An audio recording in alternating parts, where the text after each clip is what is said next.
আসসালামু আলাইকুম রহমতুল্লাহ। আপনারা দেখতে পাচ্ছেন 331 নম্বর গেট, হারামের মসজিদে নববীর 331 নম্বর গেটের সামনে যে কাচের ঘরটা আপনারা দেখতে পাচ্ছেন, সেই কাচের ঘরের ভিতরে এখান থেকে আরবিয়া অর্থাৎ হুইল চেয়ার কেন পাওয়া যায়। আপনারা অনেকে আসেন এবং জিজ্ঞাসা করেন হুইল চেয়ার কোথায় পাওয়া যায়, অর্থাৎ আরবিয়া কোথায় পাওয়া যায়। যারা হাঁটতে পারছে না, বয়স্ক, তাদের জন্য, তারা অনেকেই জানে না যে আরবিয়া কোথায় পাওয়া যায়। তো আপনাদের জন্য এই ভিডিওটা।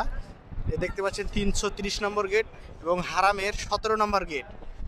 এই গেটের সামনে যে কাচের ঘরটা আছে, এই ঘরে আরবিয়াগুলো পাওয়া যায়, অর্থাৎ হুইল চেয়ারগুলো পাওয়া যায়।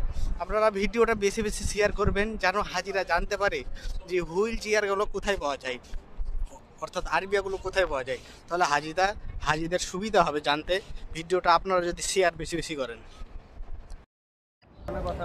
আসসালামু আলাইকুম রহমতুল্লাহ। আপনারা দেখতে পাচ্ছেন 331 নম্বর গেট, হারামের মসজিদে নববীর 331 নম্বর গেটের সামনে যে কাচের ঘরটা আপনারা দেখতে পাচ্ছেন, সেই কাচের ঘরের ভিতরে এখান থেকে আরবিয়া অর্থাৎ হুইল চেয়ার কেন পাওয়া যায়।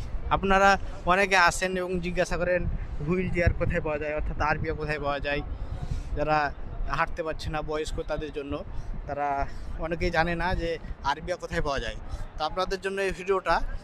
দেখতে পাচ্ছেন 330 নম্বর গেট এবং হারামের 17 নম্বর গেট।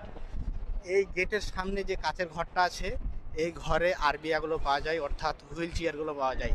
আপনারা ভিডিওটা বেশি বেশি শেয়ার করবেন যেন হাজিরা জানতে পারে যে হুইল চেয়ারগুলো কোথায় পাওয়া যায়, অর্থাৎ আরবিয়াগুলো কোথায় পাওয়া যায়। তাহলে হাজিদের সুবিধা হবে জানতে। ভিডিওটা আপনারা যদি শেয়ার বেশি বেশি করেন।